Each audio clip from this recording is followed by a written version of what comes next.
Diary of a Rising Star. Diary entries. Dear Diary, April 1st. All my dreams have come true! I've won the Kids Have Talent contest on television! I can hardly believe it! I keep thinking about what everybody said before they told me I'd won. One judge said, "You demonstrate great talent. You'll go far." Another said, "I think you're the best singer I've heard on the show." The last judge said, "Your voice sounds as bright as sunshine." I'm a star! Hooray! May 1st. So much is happening. I've had 6 television interviews in the past 2 weeks. You should have seen me trying to find a suitable outfit to wear on TV. Mom and I live out of suitcases. We have even hired a tutor to travel with us so that I can pass the 4th grade. I've missed the last soccer games this spring, but that's not too much of a hardship. This could be my career. I'm recording an album! June 30th. I never knew being a celebrity was so hard. Because of what the judge said, people have nicknamed me Sunshine. Ugh. But the television shows were fun to do. After I said that I didn't really think I was special, one TV lady said I was humble. I think it was a compliment, but I still think it was just lucky to win a big contest. July 15th. Mom and Dad and I had to talk to a lawyer today. She is a legal counsel for children who are in show business. She helped us sign a contract with the recording company. We also went shopping. I bought lots of fancy dresses, which are essential when I'm on television. I didn't tell Mom, but I just wanted to buy jeans. August 5th. I try to write every night before bed, but I'm so drowsy that I drop the pen and fall asleep. I'm working very hard. There will be 12 new songs on the album. I don't have much time, but from now on, I pledge to write in my diary every day. September 7th. I'm having trouble keeping my pledge. Every day I'm so tired that I have to haul myself out of bed. I wish I could have gone to camp this year, and I'm tired of being called Sunshine. It also doesn't seem right that I'm not going back to school after Labor Day. October 30th. I'm making new friends. They seem to be sincere, but I sometimes think they like me because I'm famous. They ask me what it's like to be on television. I want to talk about other things, like soccer or homework or favorite television shows. November 30th. The album came out.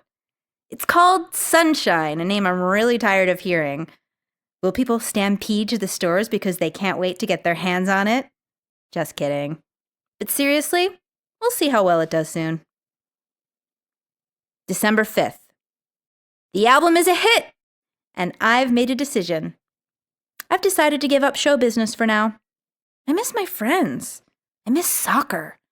I want to live a normal life. Maybe I'll go back to singing when I graduate from college. Time will tell. Spring Training. A New Beginning. Informational article. Each February and March, baseball players dust off their gloves and head south or go west. It's time to stop neglecting those workouts and get in shape for a brand new baseball season. Most professional players haven't played baseball for months, and for a good reason. The regular baseball season lasts from April to October. During that time, athletes tire out their bodies and sometimes get hurt, so they must rest over the winter. In spring, they need a chance to get back into playing shape. That's why the major league teams hold annual spring training camps. The training camps in Florida are called the Grapefruit Leagues. The training camps in Arizona are called the Cactus Leagues. The pitchers and catchers of each team report first. They work on basic skills like throwing and catching. Pitchers must begin strengthening their arms. They only have a few weeks to sharpen their skills. A week or so later, the other players arrive. There are first basemen, second basemen, third basemen, shortstops, and outfielders. Approximately 50 players on each team are invited for training. Some players already have contracts to play on a team, and some do not. All players work hard so they can be chosen to play in the bigs, the name that players use when talking about the major leagues. In the first week of March, teams begin to play each other. These competitions give the players a chance to show off their skills in actual games. The managers watch the players and see how everyone performs. Many baseball fans take their vacations during this time and attend the games. The weather is warm and the sun shines. Sponsors advertise their brands on huge signs in the outfield. The smell of popcorn fills the air. It's time to play ball. When especially popular teams, like the New York Yankees or the San Francisco Giants, play, the stadiums are packed. There is not a vacant seat in the house. During the regular baseball season, the coaches and managers might seem stern. During spring training, however, they are more relaxed. This is the time to discover new talent. These preseason games don't count, so players can make mistakes that don't threaten the team's chance of making the postseason playoffs. Pitchers can try out new pitches. Batters can work on their timing. They will be trying to hit balls that are coming toward them at 100 miles an hour. Coaches might help them adjust the way they stand or the way they hold the bat. Outfielders practice catching fly balls. They practice running so they can cover the field quickly. In spring training, no one dwells on last season or recalls failures of the past. It's a new season, and anything can happen. At this point, any of the spring training teams could win the World Series in October. By the last week of March, a portion of each team leaves spring training camp. Some players are dismissed because they did not make the team. Other players may have obtained minor league contracts. Only 25 players will be part of the team that plays the full season. These best players pack up and get ready to move to the city where the team's regular season home games are played. They will be ready to play on their team's opening day. The Goat Herder and the Wild Goats, an Aesop fable. One winter evening, a goat herder was leading his goats back home. A snowstorm had begun, and he knew it would be a cold, nasty night. Getting the goats to safety would be an urgent task. As he quickly led the animals into the barn, the goat herder noticed that 3 wild goats had joined his herd. The wild goats stood out because they were not as attractive as his. He always kept his goats clean and fed them well. The wild goats' coats were tangled and dirty, and their bodies were skinny. The next day, he could not take the goats out to graze in the fields because snow covered the ground. Suddenly, the goat herder had an idea. If he fed the wild goats well and kept them clean, perhaps they would consent to stay with his herd. That would mean that he would have more goat milk and more goat cheese. More milk and cheese meant more money in his pocket. Then he could fix up his house and buy new clothes to replace his old, shabby ones. The very thought made him giggle with pleasure. The extra food and care would not be such a burden if the wild goats provided him with more money. Meh, isn't it time to eat? He heard the goats asking. When he looked into the feed bin, however, the goat herder saw that he was low on his supply of oats. He looked at his old goat herd. He had cared well for them all their lives. They would follow him and stay loyal and dependable, no matter what, he told himself. That's when he decided to give the wild goats generous portions and feed his own herd tiny portions. One day of less food wouldn't hurt his well-fed goats. After the goat herder fed the animals, he brushed the wild goats' rough, knotted coats. He ignored his own herd, since he had brushed their coats the previous week. After he finished, he could barely tell the difference between his own herd and the 3 wild goats. The next morning, the sun shone bright and warm. All the ice that had been on the ground had thawed, and the snow had melted. The goat herder opened the barn to take the goats to pasture. No sooner did the animals leave the barn than the wild goats began running away. The goat herder's response was immediate. "Wait, stop! Haven't I treated you well? Why don't you stay with my herd? Your lives will be so much better." The biggest goat said, "We decided to leave last night. We feel you don't qualify as a good caretaker." "Why not? Didn't I feed you well?" "Yes, but you didn't feed your own herd in the same way. That kind of neglect would indicate only one thing. You will not feed us well after we stay with you for a while." "But I brushed your coats and cleaned you up so nicely." We are wild goats, and we do not care for vanity. Being dirty is comfortable for us. Besides, we prefer our freedom." And so the 3 wild goats went their own way, and the goat herder had to be content with his original herd. Moral: never mistreat old friends to gain new ones. The FBI magazine article. Many people and organizations work together to keep Americans safe. First, our Congress makes laws and rules for everybody to follow.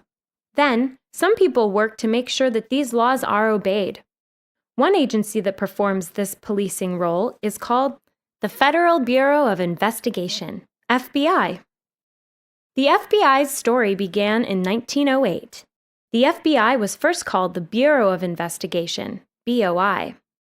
It employed only 40 people. One of its first jobs was to investigate complicated crimes involving large companies and large banks. The Bureau also looked into dishonest sales of land. Over the years, the work of the FBI has changed. In 1908, few people had cars. Within the next several years, many more people could afford to buy automobiles. Car owners were stunned when their cars were stolen. The Bureau helped track down the cars, especially those that were driven to other states, and then return them to their owners. J. Edgar Hoover was one of the initial directors of the Bureau. He took charge in 1924 after the Bureau had grown. By then, it employed 650 people. Hoover's goal was to extend the power of the Bureau. One thing he did was to make a list of criminals who were hiding from the law. It was named Fugitives Wanted by the Police, and it was posted in public places. Hoover calculated that such a list would call people's attention to the criminals. Then any citizen could contribute to the Bureau's efforts to track them down. In 1935, the Bureau of Investigation was officially renamed the United States Federal Bureau of Investigation, and it became known as the FBI. Criminals dreaded discovery by the Bureau's skilled agents, whom they had nicknamed G-men. This nickname is short for government men. FBI candidates must work hard to become agents. During the FBI's training program, they take classes in law and science. Candidates learn how to investigate crimes. They learn how to help people who become frantic and frightened during a dangerous situation. They also take classes in self-defense. They must be able to protect themselves from ambushes. FBI agents also must have healthy and sturdy bodies. They have to pass a tough physical test. Candidates must be able to run 1.5 miles in a certain amount of time, as well as do a minimum number of sit-ups, push-ups, and pull-ups. Over the years, the FBI has grown in reputation and skill. Today, the Bureau employs more than special agents. Some people work as pilots and lawyers. Other people work at computers. The FBI hires scientists and handwriting experts. All of these people work together to stop crime and protect America's citizens. Here is an interesting fact: dogs in the FBI. FBI agents also use dogs to help them fight crime. Trainers at the Bureau use routines to train the dogs to find people, money, and even firearms. The training is clearly effective since it yields remarkable results. The trained dogs are so good at finding their objectives that they can locate lost or hidden people and things in snow, trees, suitcases, or underwater. Chemistry in Action magazine article. You may think that chemistry is found only in labs. You may think that only scientists dabble in the world of chemistry. Think again. Chemistry is all around you. Chemistry is the study of the substances that make up our world. Everything from the air we breathe, to the food we eat, to the soap we use. Chemists don't think of these substances as remaining in an unchanging eternal state, though. Instead, they study the ways in which these substances interact and change. Chemistry in the kitchen. In your haste to eat a piece of bread, you might not think about chemistry, and yet, the piece of bread was once a lump of dough. Heat from the oven baked the dough, causing a chemical change. the dough became bread, a different substance, which cannot be changed back to its original form. After you chew that piece of bread, your body digests it. Saliva in your mouth and juices in your stomach break it down into substances that your body can use to provide you with energy. That's chemistry too. Chemistry in nature. It's a warm, humid day. Rain has just fallen. A plant absorbs the water from the rain through its roots. The leaves use energy from the sun to combine the water with carbon dioxide from the air. The result is food for the plant. It's all chemistry. Plants also use chemistry to protect themselves. No sensible person would walk through a field of stinging nettle plants with bare arms or legs. That's because when this plant is touched, it releases a chemical that stings the skin. Animals use chemistry for self-defense, too. When a bear lashes out at a honeybee comb, the bees sting the bear and release a painful chemical. Only a very hungry bear would stand for that. Chemistry detectives. For a long time, scientists have been using chemistry to help police solve crimes. They can establish whose saliva is on a drinking glass. They can tell what blood belongs to whom. They can identify a person's DNA, which is different in every individual. Many chemists find that police work is a worthy and interesting profession. Perhaps you have even seen chemists at work on some TV detective shows. People who sell antiques also rely on chemistry to check old objects. They apply nitric acid to silver to make sure it really is silver. They can put bleach on silk fabric to make sure it is silk. Chemistry and plastics. Our lives would be very different without plastic. Computers, televisions, MP3 players, and even some shoes are made from plastics. The baggage that you carry on a trip is probably made from nylon or plastic, two man-made materials that were invented thanks to modern chemistry. Look around your home, your school, your neighborhood. How much chemistry in action can you see? Here are some facts about scientist Joseph Priestley. English scientist Joseph Priestley was a pioneer in chemistry. Priestley discovered how to make carbonated fizzy water that is still used today to make the soda that you drink. He was the first chemist to identify oxygen as part of the air we breathe.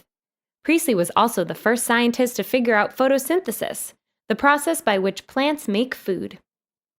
Joseph Priestley opposed the English government and King George III. He was a friend of Benjamin Franklin and moved to the United States in 1794. Persephone, goddess of springtime. Greek myth. Long ago, there was a beautiful goddess of springtime named Persephone. She was the daughter of Demeter, the goddess of Earth's harvest. One day in early spring, Persephone was walking along a stream when she spotted a bunch of beautiful white blossoms. The sight of so many flowers distracted her, and she did not notice a huge black chariot approaching. Inside the chariot was Hades, the ruler of the underworld. Hades was struck by Persephone's beauty and knew he would never be content until she was his wife. Before Persephone could react, Hades had swept her up in his arms and put her inside the chariot. Zeus, who was Persephone's father and also the most powerful of all the gods, saw what had happened. He raced toward Hades in his own chariot, hoping that he and Hades would collide so he could save his daughter. Before that could happen, however, the ground opened up and Hades' chariot disappeared deep inside the earth. Persephone felt very afraid in the dark and damp palace where Hades lived. Her body quivered as she began to cry. Hades was distressed to see Persephone cry, so he began to calm her. He reminded her that he was an important god and assured her that he would be an honorable and noble husband. In the meantime, Demeter became terribly upset when she found her daughter missing. She began searching everywhere for her dear Persephone. As she did, she forgot to take care of the earth and all the plants and crops that grew upon it. She forgot to let it rain, and a great drought came over the land. Tidy, well-kept gardens and huge fields of grain were destroyed. As a result, people and animals went hungry. When the goddess did remember to let it rain, the rivers flooded and water covered the land. The foul odor of rotting plants and crops filled the air. Zeus saw the horrible things that were happening on Earth and took action. He went to visit Hades. Zeus said, "It is my policy to right a wrong. People everywhere are suffering because you have taken Persephone away." Zeus gave Hades a pomegranate. He said, "If you can get my daughter to eat this fruit, then you may keep her as your wife and your constant companion. If not, she returns from the underworld to her mother." Hades did not want to upset mighty Zeus, but he did want to keep Persephone by his side. That evening, he gave the pomegranate to her. Persephone had not eaten since she had left Earth, and her slight body was becoming quite thin. Hades cracked open the pomegranate. The seeds were juicy and ripe. Without thinking, she took 6 pomegranate seeds and ate them. At that moment, Zeus reappeared to announce his judgment. He said, "Because Persephone has eaten 6 seeds, she must remain in the underworld for 6 months each year. The other 6 months, she can return to the world above." When Demeter heard this, she felt both joy and sorrow. From then on, whenever her daughter was with her for 6 months, the earth was alive with plants and blossoms. Whenever Persephone was with Hades in the fall, the plants died and waited for the return of spring. Let's be healthy. Magazine article. Children in America are bigger than ever. They aren't taller or stronger. They just weigh more. Approximately 30 out of every 100 American children in elementary and high school are obese or overweight. Obesity is so common that some doctors have called it an obesity epidemic. What's all the fuss about? Why is being overweight so bad? For one thing, it's unhealthy. Being overweight can actually make you sick. Obesity has been shown to lead to very serious health problems, including diabetes, cancer, and heart disease.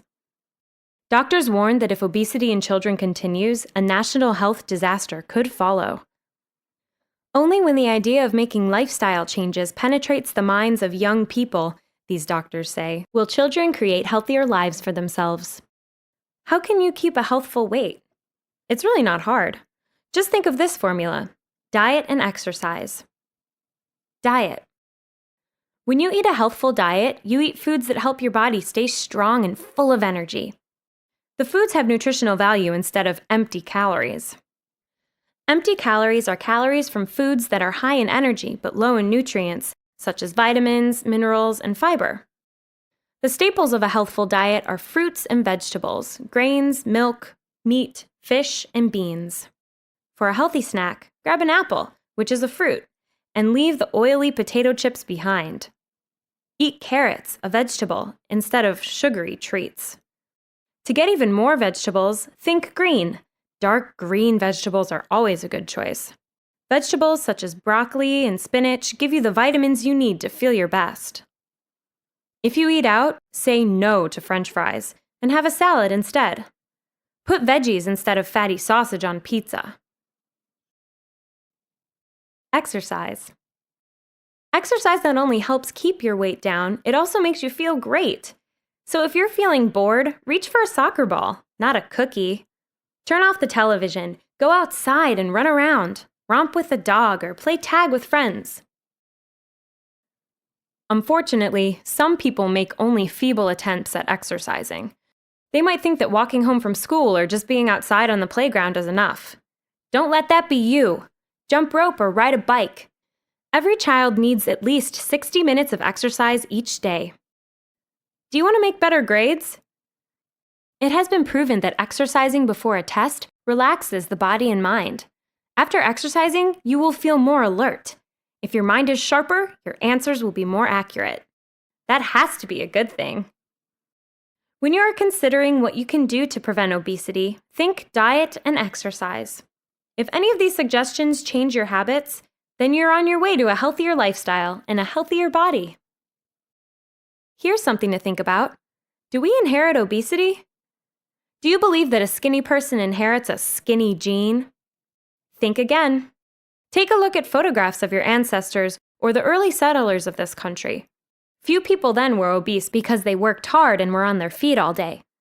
To survive, they did work that included farming, building, and heavy lifting. Even children helped their parents work in the barn or in fields.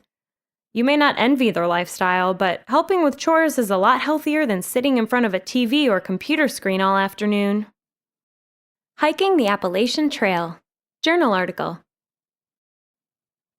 In early April of each year, hikers climb Springer Mountain in northern Georgia. They carry backpacks weighing between 50 and 70 pounds. Inside the backpacks are tiny stoves, sleeping bags, and tents. These adventurers bring along food rations, toothpaste, and shampoo. Hikers carry almost everything they will need for the next 4 to 6 months. Scholars take books, bird watchers take binoculars, and photographers take cameras. These men and women are called through hikers, walkers who want to hike the Appalachian Trail from Georgia to Maine. The Appalachian Trail is a 2,175-mile footpath that passes through woodland trails. The many paths that make up this trail have been created and are maintained by volunteers who have freely given their time to do this job. There are 260 shelters along the way. The shelters are placed 10 or more miles apart, about the distance of a day's hike.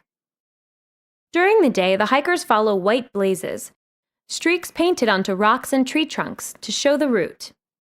These explorers pass through forests and pastures. They follow streams and cross over mountaintops. Along the way, hikers look for water, which can be plentiful after a rain shower. They stop and fill their water bottles whenever possible. Hikers see a lot of wildlife along the trail. Black bears are plentiful, especially in the national parks. Deer, coyotes, bobcats, porcupines, woodchucks, and raccoons move through the forest. Hungry critters might dare to spend the night in some shelters. Hikers have been known to spend many awkward nights with a skunk under a bunk. After a day of hiking with a heavy pack, hikers can become weary. They might have blisters on their feet, and they are certainly hungry. They seek the next shelter, where they can rest and relax. In late afternoon, stoves are lit. The clatter of lightweight pans blends with the forest sounds of bird songs. Strangers meet and discuss experiences. The more gallant hikers might share cereal bars or other treats with hikers whose rations are running low. At night, travelers take stock of the food they have in reserve. Supplies are available in the next town. The town, though, might be 4 or 5 days away. After dinner, plates and pans are washed. Tired hikers might gather around a campfire, which burns brightly and then smolders. Sometime later, the hikers turn in for the night and wrap themselves snugly in sleeping bags. The hikers start again early the next day. Hikers might walk for 50 or 100 miles before they reach a town. Once they arrive, they usually stay in a hotel or an inexpensive inn for hikers. If they are lucky, they get to take a hot shower, but they'll even appreciate a lukewarm one. The next day, the hikers leave the town and continue their trek. They walk toward the end of the trail, Mount Katahdin in Maine. Why trudge all these miles?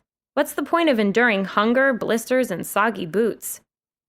Some hikers enjoy the peace and quiet of the woods. Many like being in a nature setting and seeing the views and the wildlife. Still others cherish the athletic challenge. Whatever the reason, thousands of through hikers enjoy the Appalachian Trail each year. The King Who Hated Cheese. Fairy tale. Once upon a time, there was a king named Jack who hated smelly cheese. The smell made the king feel uneasy. King Jack declared it a crime to make or eat cheese in his kingdom. Anyone breaking the law would be convicted of a crime. King Jack was married to Queen Feta, and they had a beautiful daughter, Brie. She and the other children in the kingdom grew up without even knowing that cheese existed.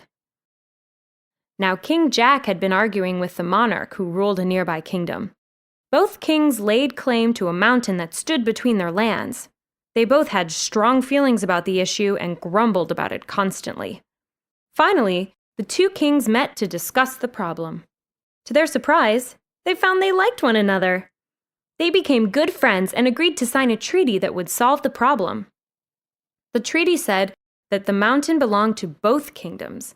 It also contained a provision stating that as a show of unity between the kingdoms, Princess Bree would marry Prince Colby, the son of the other king. Prince Colby arrived at King Jack's palace with a large present for his bride-to-be. When Bree opened the package, she saw the cheese and a note that the prince had enclosed. Bree was puzzled, for she had never seen cheese before.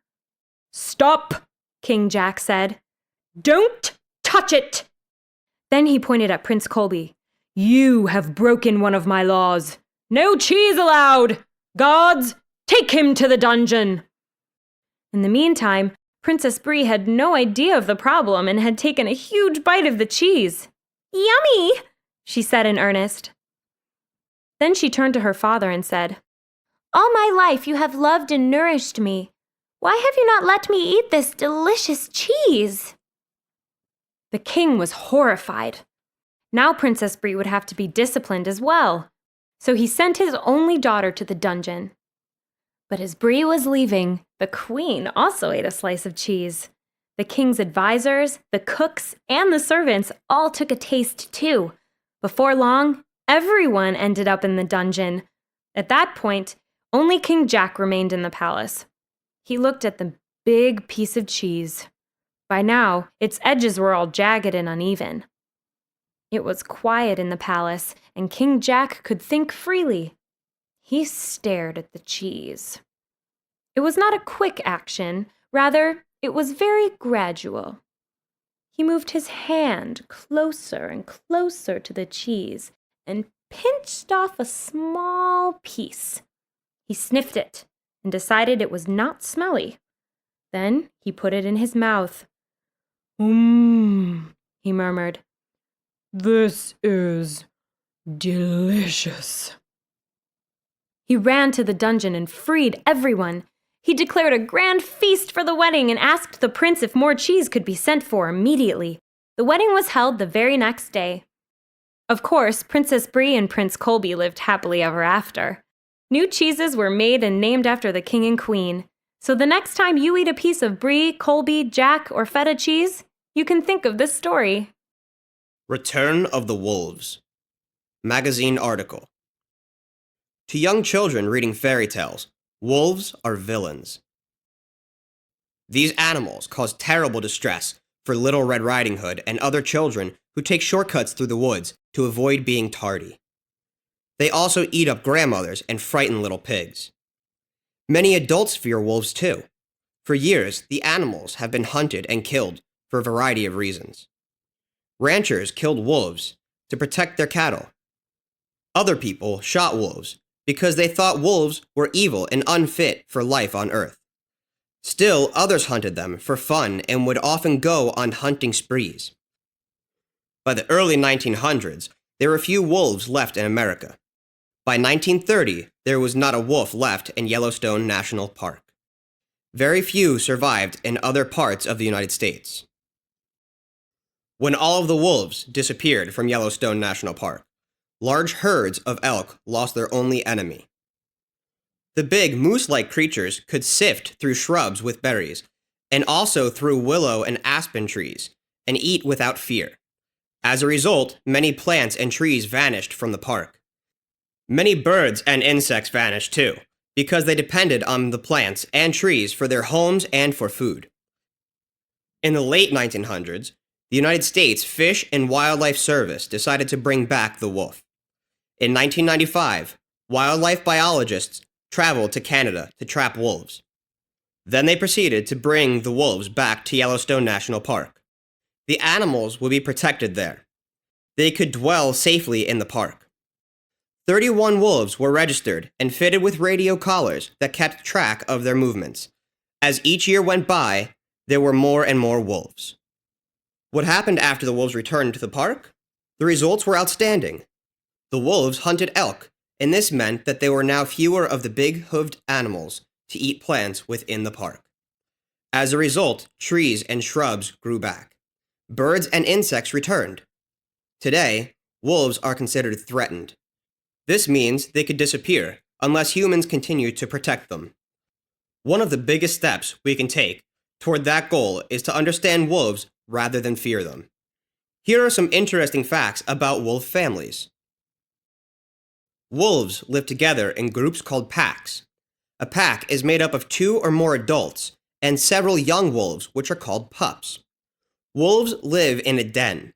The den keeps them from being drenched by rain or chilled by snow. An adult watches over the growing pups when other wolves hunt. Other adults in the pack bring back meat for the pups. The leftover bones or feathers from the pups' meals become toys. In the pups' games, the toys will be killed many times. When the juvenile wolves begin to hunt with the older adults, the pups remember their play and use it to hunt small animals like rabbits and mice. Blockades through the centuries. Report. In the past, countries at war have used ships, weapons, and troops to carry out blockades. These actions stop all supplies and people from coming into a city or country. History gives us many examples of how blockades have been used effectively. History also shows us that blockades can be defeated. The French and Indian War, 1754 to 1763. In the mid-1750s, the French and British began fighting over land in North America. Native Americans, extraordinary warriors who knew how to fight with both guns and simple handmade lances, did not want to lose lands to the British. Therefore, they joined the French soldiers. Then, in 1757, the British began using warships to create 2 blockades. One was off the coast of France. The other was off the coast of Canada. The blockades helped bring about a British victory. The Revolutionary War, 1775 to 1783. After the French and Indian War, the British taxed the American colonies heavily. Laws were made in England, and colonists had no say in them. The colonists chanted, "No taxation without representation." When their cries were ignored, the colonists rebelled. The Revolutionary War had begun. During this war, the British Navy blockaded the city of Boston. Americans could no longer receive supplies or ship them to be sold overseas. In response, General George Washington made a decision that reflected his skillful leadership. He had a cannon placed atop a hill overlooking Boston Harbor. The British saw the weapon. It was elevated and pointed toward them. They knew that they were at risk of being blown up, so they left the harbor and ended the blockade. The Blockade of Berlin, 1948 to 1949. In modern times, airplanes and submarines have been able to bypass blockades. As a result, blockades are often no longer practical and in some situations, even pointless. The Blockade of Berlin proves this. In May 1945, at the end of World War II, the city of Berlin was divided into 2 parts. Russia had control of the east side. The United States, Britain, and France controlled the west side. In an attempt to gain more power, Russia blockaded the roads and rails. The reaction of the United States, Britain, and France was heroic. Airplanes brought food and supplies into Berlin. This was called the Berlin Airlift. Soon after, Russia reopened the roads and rails. The Blockade of Haiti, 1993. In late 1991, Haiti's army overthrew its president, Jean-Bertrand Aristide. However, peacemakers wanted to force the army to allow the president to return to power. To help do so, the United Nations blockaded the country in 1993. The results were harsh. A missionary working and teaching in Haiti said that the blockade hurt the Haitian people more than the army had. Over time, the lack of food, gas, and other supplies created despair in the country. In the end, the blockade worked, and the army allowed Aristide to return to power. Toxic Waste Blockade, 2006. In 2006, an international organization, Greenpeace, took action to stop pollution. It knew that ships were dumping toxic waste into the oceans. The waste was capable of making thousands of people sick, so Greenpeace used its ships to blockade cargo ships in some of the ports. The group forced the ships to find better sites for disposing of harmful waste. Extreme Forces of Nature. Journal article. Nature can be a friend or foe. We depend on rain to give Earth the fresh water it needs. A bright, sunny day inspires people to go outside and enjoy the warm sunshine. We now use wind to bring electric power to some of our homes. Sometimes, however, the forces of nature can be violent and extreme. Tornadoes, hurricanes, and earthquakes are some natural events that can be troublesome and even dangerous. Tornadoes. Before a tornado appears, warm air near the ground meets cold air higher in the atmosphere. The two masses of air push against each other in a circular motion and take the shape of a funnel. The storm, now a tornado, picks up the dust and coarse dirt that is in its path. It picks up trash and debris from the storm's wreckage too. Tornadoes have also been known to pick up trucks parked in yards and refrigerators that have been discarded and left outside. When a tornado travels over water, it is called a waterspout. It can pick up water along with marine life.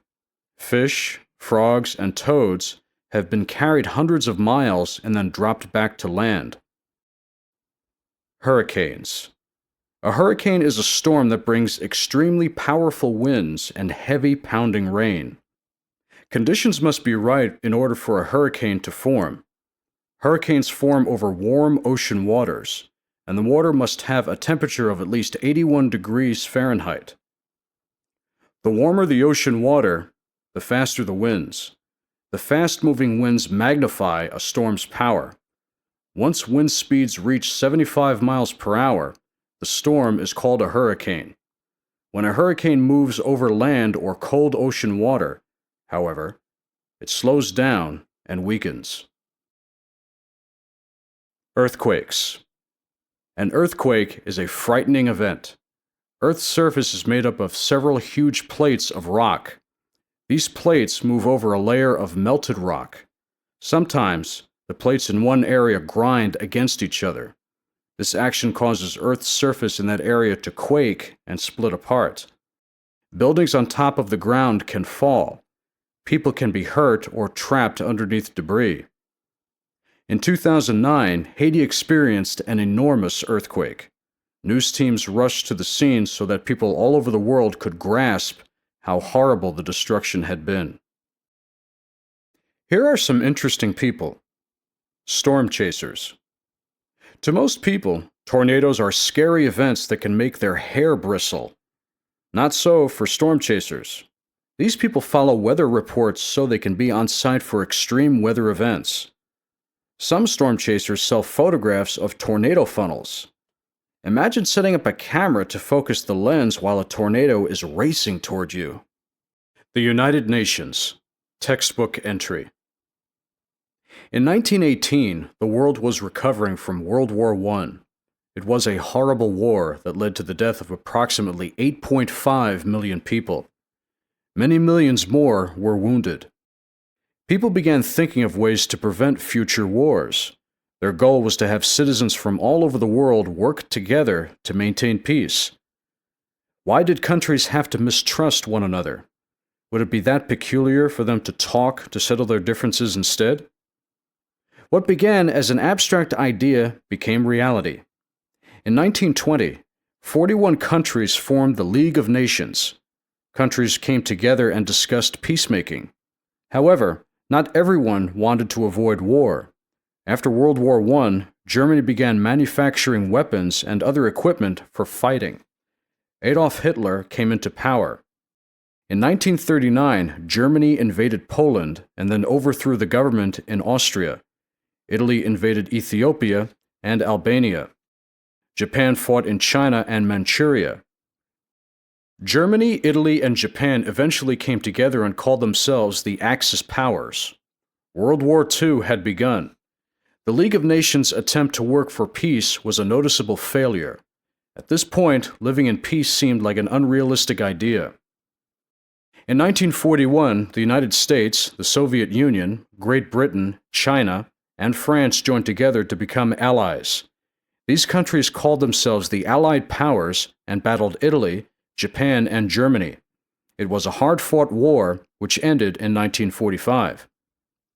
The Allied Powers won World War II, but they did so at great cost. No one knows exactly how many lives were lost, but the number is believed to be between 35 million and 60 million people. After that, no one wanted to repeat another world war, so leaders were more open to the idea of an organization that would work toward peace. In 1945, 51 countries joined to found the United Nations, UN. Today, the UN has 192 member nations. Each nation in the UN appoints representatives to the organization. Since it was formed, peacemaking has been the UN's major purpose. However, peace is not its only goal. The countries at the UN join to solve problems around the world. As a courtesy to small and struggling nations, the UN has stepped in during their elections. By doing so, it has enabled many countries to have free and fair voting. The UN works to make international air travel safer. It also works to reduce poverty in poor nations. An added bonus for people around the world is the UN's work to make our environment cleaner and healthier. Instead of waging war, the UN battles against poverty, unfairness, and disease. Through its ongoing efforts, many people hope that nations will continue to make progress in talking rather than fighting to settle their differences. Here's something you may not know. UNICEF. UNICEF is an organization developed by the UN to nurture and care for children around the world. Not all children have happy and carefree childhoods. In many countries, children still get very sick from polio, whooping cough, and other diseases. The organization provides vaccines to prevent these diseases. UNICEF is also attentive to other needs, including fighting hunger and helping all children receive an education. UNICEF stands for United Nations International Children's Emergency Fund. Love Those Bugs magazine article. Almost everyone knows that plants and animals need rain and sun to survive, but this combination is not the only necessity. Did you know that insects are also extremely important? Without them, life as we know it would be very different. Walking through a damp forest can be downright hazardous. Pests like black flies can leave painful bites that itch for weeks. The sight of wiggly caterpillars offends people who don't like creepy crawly creatures. Mosquitoes can annoy the most enthusiastic nature lover. Yet insects like these are an absolute necessity for life on Earth. Insects pollinate. One important job that insects do is spread pollen, a fine powder that is produced by seed-bearing plants. When insects feed on a blossom, they accidentally pick up pollen from the plant. When they move to another blossom to feed, some of the pollen can rub onto the new plant. This transfer of pollen is called pollination. Plants couldn't produce blossoms if they weren't pollinated. If we didn't have blossoms, we wouldn't have tomatoes, apples, and many other fresh foods that we eat. Without insects, people would have to take deliberate action to spread the pollen. Flower by flower, the pollen would be spread by hand. The job would be so big that it would be impossible. Insects improve soil. Think about a dense green forest. The tallest and most dominant trees shade the forest floor. But what happens when one of these huge trees falls? In the first step of a process known as decomposition, ants, beetles, and other insects feed on the rotting wood. Then, inside their bodies, they do a thorough job of breaking down the wood. Some of the broken down matter passes out of their bodies as waste. However, it is hardly waste for plants growing on the forest floor. Instead, that waste is full of substances that enrich the soil and help plants grow. Insects protect plants. Some insects protect plants by eating other insects that damage or destroy plants. One harmful insect is the aphid. Tiny clumps of aphids huddle on the undersides of leaves, sucking the juices inside the plant. Ladybird beetles, known more commonly as ladybugs, eat aphids. Ladybugs are thus a welcome sight in any garden. Insects provide products. In the arena of useful products, insects contribute a lot. We get honey from honeybees. We also depend on an insect for some of our clothing. That insect is the mulberry silk moth, which provides silk. Other insects are used to make dyes and shellac. So the next time you see an insect, think about the role it plays. Instead of squashing it, say thank you. Insects are part of the reason that life on Earth is the way it is today. Here are some more bug facts from E.O. Wilson. Biologist E.O. Wilson has earned many compliments and awards for his work with insects. He says that if insects disappeared, humanity probably could not last more than a few months. He points out that modern life has destroyed habitats that insects need in order to live. E.O. Wilson says that we can regain control of the situation by creating new habitats, starting in our own backyards. Plant a tree, bush, or bed of flowers. Make each home a friendly place for insects. The New Puppy, realistic fiction. Today was a special day at the park. A local animal shelter had a booth and lots of puppies that people could adopt. Our parents agreed we could take one home. "She's so cute," my sister Alicia cooed as she petted the puppy we had chosen. The puppy was gold and fuzzy and had a button nose. We named her Ginger, since she was the color of the spice. Mom and Dad filled out the paperwork so that we could take Ginger home that very day. While Alicia was babbling on and on about how cute our puppy was, I had a chilling thought. We had adopted one dog, but about 25 others were still left in captivity. Some pawed at their cage doors and others whimpered. That's when a plan occurred to me. The problem was that I would need Alicia to assist me, and assist me quickly before anyone would catch on. Psst, psst. Alicia looked over at me and mouthed irritably. "What?" I whispered my plan to her. She replied, "I'm pretty sure that's illegal. But what about all these dogs? Don't you want them to have homes too?" Alicia quickly agreed, without taking time to analyze my plan. "Okay," she said. "I'll keep the adults occupied while you open the cages. Your fingers are more agile than mine, so you can move much more quickly." "Thank you so much for your generosity," a worker was saying loudly to my father. "The extra money you donated will greatly benefit the animal shelter." I motioned to my sister, "Go!" She stood Ginger next to a cage. "Mom, this is a genuine poodle. Can't we have 2 dogs?" Alicia opened the cage and the poodle jumped out. Ginger and the poodle ran and jumped around, knocking over a table and creating a scene. Meanwhile, I reached to unlatch another cage, but a hand stopped me. "What are you doing?" I groaned. I had been caught, so I tried to explain. "I don't want these puppies to have drab lives living inside cages. If I let the puppies out and they run all over the park, everyone will see how cute they are. Then they'll want to take them home." The woman from the animal shelter said, "Your plan does have merit, at least the part about getting homes for all the dogs. But what if one of the dogs ran across the street? There might have been a fatal accident." Suddenly I felt ashamed. I hadn't thought about dogs and cars. The woman quickly added, "There is a better way." She showed me 2 large boards and some paints. We painted pictures of puppies. I wrote these words in capital letters, "Adopt us today." The woman made a sandwich board out of the posters. I walked through the park and told everyone about the dogs that needed homes. Alicia and Ginger walked beside me, and we answered questions. By the end of the day, every dog was adopted. All in all, I'd say that's not a bad day at the park. The Last Day of Pompeii, historical nonfiction. The date was August 24th, and the year was 79 CE, slightly less than 2,000 years ago. In the vacation city of Pompeii, children scampered in and out of doorways. Servants carried baskets of fruits home from the market. Merchants assembled in the marketplace to sell clothing, food, and sandals.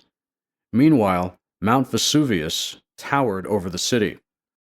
The mountain was, and still is, an active volcano, an opening in the Earth's surface through which hot rock from below can escape. In the homes of Pompeii, servants swept the tile floors. Paintings of plants and animals adorned the walls. Water splashed in fountains to cool the air and calm the spirit. Inside kitchens, servants baked bread and cakes. The lady of the house wore a light dress made of silk, appropriate clothing for a hot day. Life was good for the rich who vacationed in Pompeii. Then the earth began to tremble. The movement didn't warrant much attention. Earthquakes were common near Pompeii, and they usually didn't cause much damage. No one knew that the shaking was a symptom of the destruction that would soon follow. At noon, everything changed.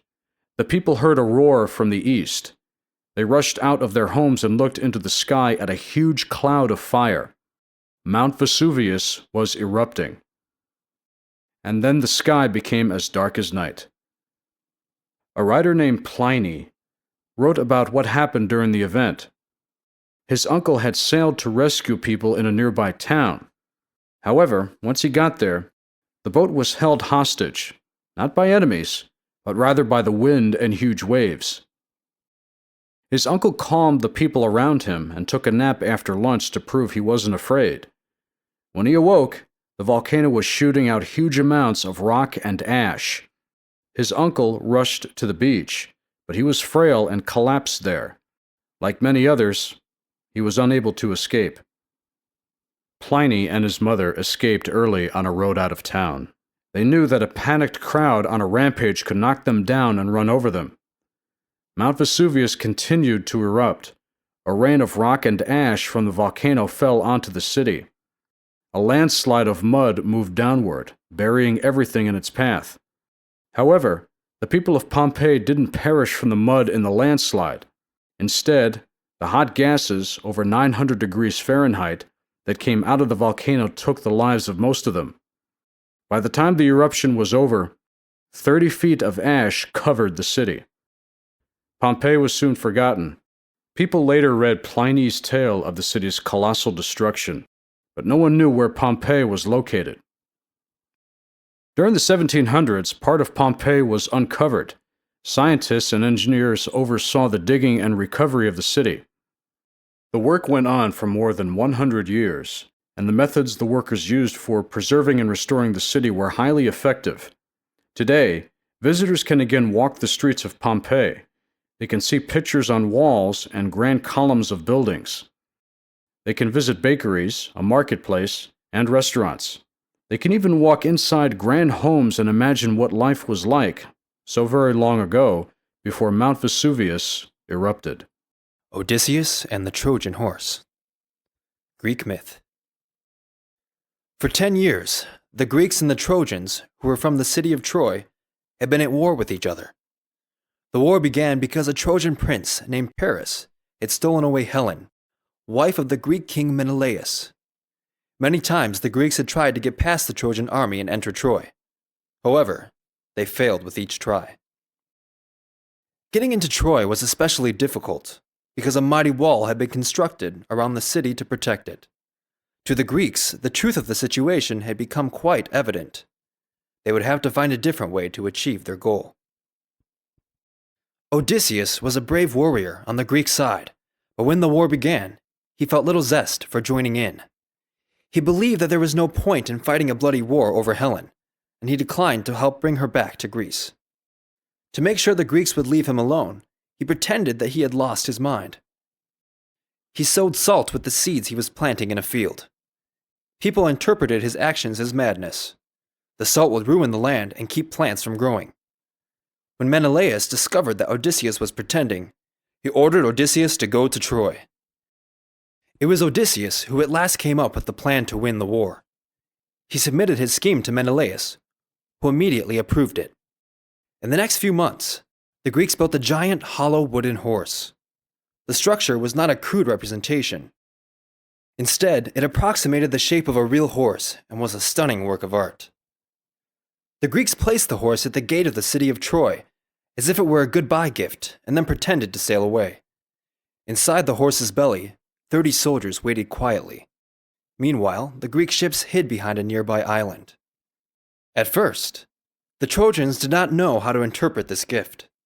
Why would the Greeks leave such a precious object? The horse was extremely well crafted. Its beauty made a distinct impression on the Trojans. Most Trojans were thrilled. Their first impulse was to bring the horse inside the city, believing that it was surely a blessing. Others warned that the horse would bring bad luck if it were brought in. The Greeks left behind a man named Sinon. He told the Trojans that the Greeks had given up. He declared that the horse would bring them all good luck. With much joy, the Trojans pushed the wooden horse inside the gates that were built into the wall. They took the wooden horse to one of the finest sectors of the city and began celebrating their victory. Meanwhile, the Greeks waited until they could spring into action. Shortly after midnight, Sinon quietly unlatched an opening in the horse. By then, Sinon had oriented himself to where things were in the city. He showed Odysseus and the soldiers where to go to open the city gates. The Greek ships had returned to the harbor, and warriors finally entered the city. By dawn, Troy was burning, and Helen had been taken to a Greek ship in the harbor. The war had been won, and Menelaus had his queen once again. Eleanor Roosevelt, 1884 to 1962. Biography. Eleanor Roosevelt was a shy child. She had few childhood friends. She never went to college. Yet Eleanor Roosevelt went on to gain recognition as one of the most important women in American history. Eleanor was born into a wealthy family, but her childhood was not especially happy. Eleanor was plain, not beautiful. She longed for attention from her parents, but she never fully received it. By the time she was 10 years old, both her parents had died. In 1899, Eleanor attended school in England. Marie Silvestri, who ran the school, took Eleanor on trips around Europe. The teacher wanted her young student to see everyday people. Eleanor witnessed the hardships of people who made money by doing manual labor. She saw how the poor struggled to put food on the table. Clearly, their lives contrasted with her own life. Later in her life, Eleanor would fight for these people. Perhaps her passion for the underprivileged originated during these trips. In 1902, Eleanor took a job working with the poor in New York City. By now, she was far from indifferent to the problems of the city's poor young women, many of whom worked in sweatshops. These women spent long hours at their jobs but didn't earn enough to live comfortably. Workplaces were often unclean and unsafe. Eleanor paid tribute to these workers by writing to newspapers. She told the world how hard they worked and how dismal the workplaces and the pay were. In 1905, Eleanor married Franklin Delano Roosevelt, FDR. In the early 1920s, Franklin caught a disease that crippled him. Doctors said it was polio. However, Franklin and Eleanor did not let the situation defeat or depress them. Franklin became more and more involved in politics. He and Eleanor were jubilant when, in 1928, he was elected governor of New York State. Eleanor helped her husband govern. In 1933, FDR became the nation's president. Eleanor took her job as First Lady seriously. She could not abide the thought of not helping others. She worked for the equality of African Americans. During World War II, she visited soldiers who were fighting. She also urged her husband to fund a program that helped young people attend college. In 1945, her husband died, but Eleanor did not stop working. A year later, she became a delegate to the United Nations. After World War II, the Soviet Union and the United States were not on friendly terms. Their armies were not fighting, but neither country trusted the other. Americans thought that Nikita Khrushchev, the leader of the Soviet Union, was dangerous. In 1956, he threatened, "We will bury you." People did not exaggerate when they said that the problems might lead to a new war. In 1957, Khrushchev agreed to talk to Eleanor Roosevelt. It was a historic event. Eleanor might have been a shy child, but she was not shy with the Russian leader. She asked him difficult questions. Khrushchev was not disposed to agree with Roosevelt on many issues. However, Roosevelt and Khrushchev agreed on one important thing. Both countries wanted to live in peace. In 1962, Eleanor Roosevelt died, but the world will not forget her. By then, she had gained worldwide recognition as a leader, champion of the poor, and peacemaker.